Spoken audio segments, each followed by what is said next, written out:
If you look at almost any successful organization in any sector of the world, whether it's corporations that are trying to make money, whether it's the legal profession that's doing the litigation piece, whether it's the healthcare industry and trying to help people in a hospital, all of them have some sort of planning process that they undertake. Just a simple framework. And the important thing is to remember that you can have a very simple framework, but the key is to have a process that's repeatable and it's predictable so that everyone in an organization actually knows what that process is and can contribute to it. Because the true strength of having a fully promulgated planning process is bringing in everyone in the organization and leveraging all of the intellectual abilities of the team and not just a few people that have been anointed as, say, a planner. Most militaries use some sort of saying that goes along these lines. The best plan never survives first contact with the enemy. In the humanitarian space, you could say the best humanitarian plan never survives first contact with a disaster or a humanitarian crisis. But it's a true statement. The real magic of planning is that it's not about the plan. It's about the planners, the people, understanding the environment they're operating in, and then being able to constantly adjust the plan. There's a great quote from Winston Churchill, and actually it's been used by several other military commanders over the course of many years. The plan means nothing. Planning is everything. And what does that mean? It's the minute that you create the plan and you promulgate it, whether it's a fancy PowerPoint slideshow or whether it's something that you wrote down on paper, whether it's a humanitarian snapshot or dashboard that shows what's going on, that's immediately irrelevant because it's the constant planning that continues to adjust the actions and activities you take that's the real magic. It's the people that understand the context and are able to apply changes to future actions. That's where you make your money from using a planning process. Planning, without a doubt, can benefit any organization in the humanitarian sector, whether you're a small organization and you elect to take on a very simple framework for a small group of people that will undertake any type of planning activity, be it financial, be it operational response, moving food, moving aid, evacuating people, doesn't matter. Or you're a large organization and you have a more sophisticated planning cycle that you develop. The reason being is if you think about anything you do in life, the more effectively you plan as an individual, ultimately the better your result typically is. Whether you're going to go on a vacation somewhere, you're doing anything at work related to your job, the more time you put in thinking about your actions before you take them, typically the better the outcome is. Most international militaries in the world have a promulgated formal planning process. You can find a pretty broad range of actual steps in the planning process, but they typically run between 5 and 7 steps. Just to give you an example of what that might look like, the first step is almost always some sort of analysis that's done on the environment you're going to be operating in. The second step is, once the analysis is complete, is actually developing options. You'll often hear militaries refer to those as courses of action, COAs as the acronym. Once you have courses of action developed, we do typically a step called wargaming. Wargaming is thinking about an action you're going to take and what the adversary or the environment's reaction might be to those actions. That's very helpful in deciding if an action you're going to take is going to be effective and if that action is going to be efficient. The next step in the process would be taking the recommended course of action to a commander who's in charge of an organization, having he or she take a look at all the work you've done and actually make a decision on what actions you're going to ultimately take. And then last but not least, putting it into a written order that you can hand out to a large organization of hundreds or thousands or even 10,000s of people that they will go execute out in the field. The term wargaming, which is one of the critical steps in almost every planning process international militaries use, it may not sound like it fits well in the humanitarian sector, but in fact it does. It actually is critically important in the humanitarian space. So you can take away the term war and just call it gaming if you want.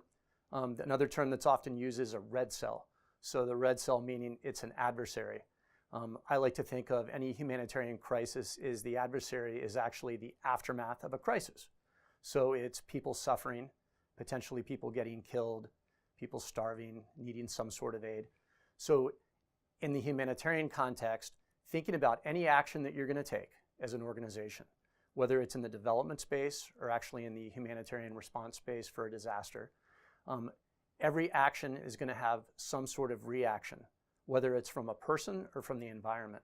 So just spending any time at all, whether it's a few minutes, a few hours, or even a few days, if you've got the time, to think about the implications of each specific action your organization would be undertaking, it might allow you to refine and become more effective and more efficient in how you plan and ultimately execute your humanitarian operation. The needs assessment is the critical first step of any formal planning process, but it doesn't end there. To do analysis at the very beginning when you initiate a formal planning process to respond to any type of complex emergency or natural disaster, you need to have a basic understanding of what the needs are. Is it water? Is it food? Is it shelter? Is it security? But as you start to build an understanding and as you work through the steps of a formal planning process to ultimately decide what actions you're going to take, it's really important to continue that assessment. And it's an ongoing iterative process that feeds the entire decision-making process. So the planning process never really ends.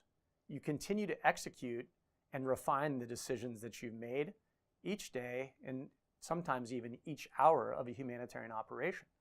During that response, getting that updated assessment and allowing that to improve how you're using your resources, which are often very limited resources. Limited people, limited finance, limited supplies. The needs assessment is possibly the most important point to do, and often the part that's ignored because early on, there's a lack of general understanding of what is needed.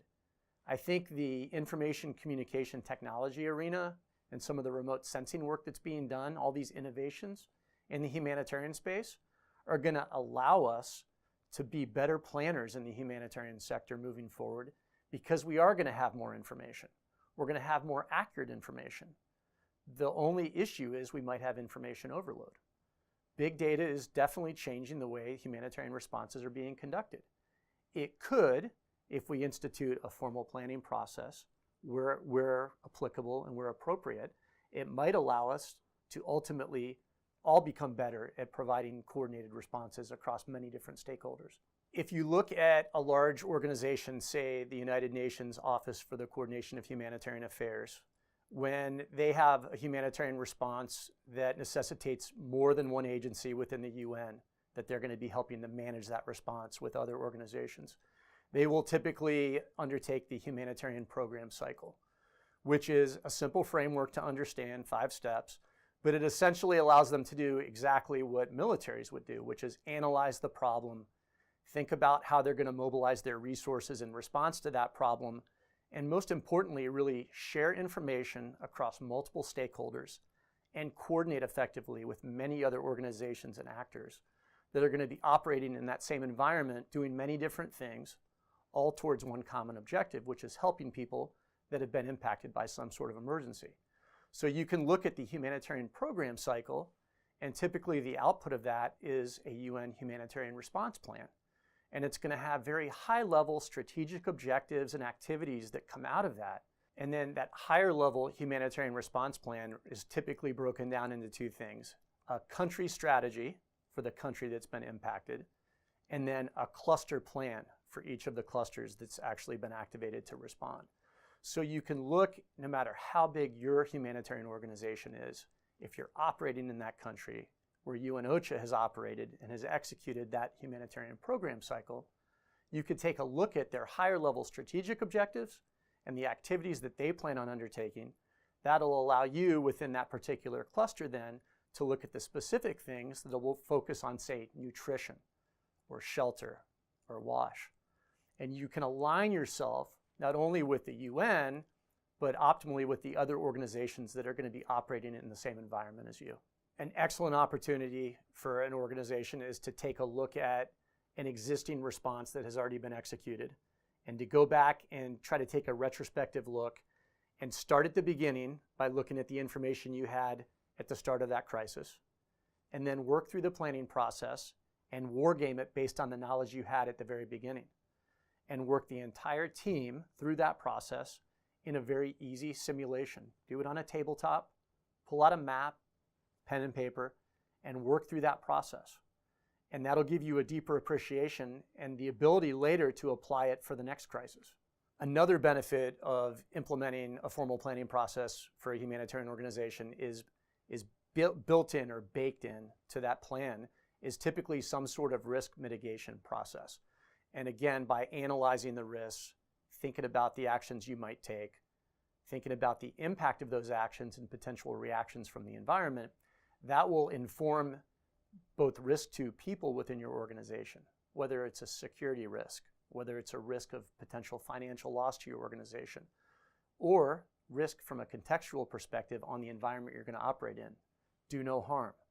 The actions you're going to potentially undertake, might those actually have an adverse effect on people in need versus helping them? So risk mitigation is a critical thing to consider, and you can actually put that right into the planning process that you create for your organization or pull in from another organization into yours that allows you to be smarter and more efficient and effective from a risk management perspective. From a military perspective, typically we talk about risk in two ways. We talk about the risk of an organization not being able to accomplish its mission. So that's the higher level one. If we've been told to go in and evacuate people out of harm's way, when we think about undertaking that mission, we think about we need to get those people and we need to move them from a place where they're in danger to what we call a safe haven, a place where they can be cared for and security is provided for them. They have food and water and shelter. The other risk that we think about is risk to our people within that military organization. Are the actions or activities they're going to undertake going to put them in harm's way? Might they get injured? Might they get killed? So we think about risk to mission and forces in virtually everything we're going to undertake, and we constantly reanalyze and assess the risk as we move through different phases of an operation. From a humanitarian perspective, there's been less of a focus on a formal risk assessment and mitigation methodology. There's an excellent policy paper that came out back in January of 2011 from the Humanitarian Policy Group. I love it because it actually looks at risk focused on humanitarian emergencies. And it essentially breaks it down into three different types of risks. The first is contextual risk. So risk to the people within a nation that have been impacted. Are those people going to suffer? Might those people get killed? Might those people not get aid that they need? So it looks at it from the human element of people that are in harm's way. The second element that it looks at is programmatic risk. So if a humanitarian organization is going to respond, might they not be able to accomplish their mission in a particular area they're responding in, whether it's shelter, whether it's nutrition, whether it's protection, whether it's wash. The last is institutional risk, and that's the risk to the humanitarian organization's people or finances. So if you take those three risks in the Humanitarian Policy Group paper and actually think about them and program those in to your planning process, where you analyze risk during each step of the process so that when you make a decision on what actions and activities you're going to take in a humanitarian emergency response, you'll be well informed and you will hopefully put your people and the people you're trying to help in less of a situation where they could be injured, hurt, or killed.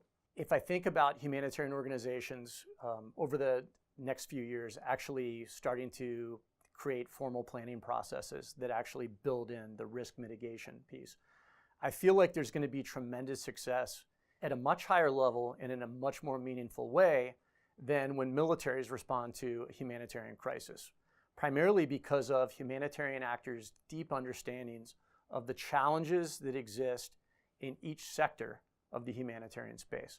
So if you were to look at a particular logistics challenge in a nation like Syria, and then you layer on top of that the protection challenges that exist trying to get access to civilians in some of the cities that have been under siege, as well as just trying to get shelter for people that have been displaced from their homes and are fleeing a conflict setting, you're going to find that humanitarian organizations, I would argue, are going to have a much higher probability of creating really meaningful, effective, and probably more efficient responses because they've used a rigorous process, even though it's a simple process, to think more about those actions that they might take before they take them. I think this major shift we've seen over the past 5 to 10 years, in particular the new threats to aid workers and humanitarians that are in some of these conflict settings, operating in a complex emergency, I think they necessitate the humanitarian sector to take another look at how it assesses risk. The simple way to do it is to take just any risk assessment framework that's out there and modify it for your particular organization you're operating in. But really, you're taking both a quantitative and a qualitative look. Trust me, it's not science, it's art. And you're going to examine the risk that your people are going to put themselves in, and you're also going to examine the risk that you are going to put an affected nation's people in, those vulnerable people that you're trying to help. It's going to let you ultimately make smarter, more effective, and more efficient decisions in how you're going to mobilize your resources and how you're going to employ your people in some of these really complex environments. The question I always get asked is, so what's the one thing I can do? I think the one thing you can do is think about, does the organization you work for have a formal planning process that's understood from leadership at the highest level all the way down to the newest person in an organization?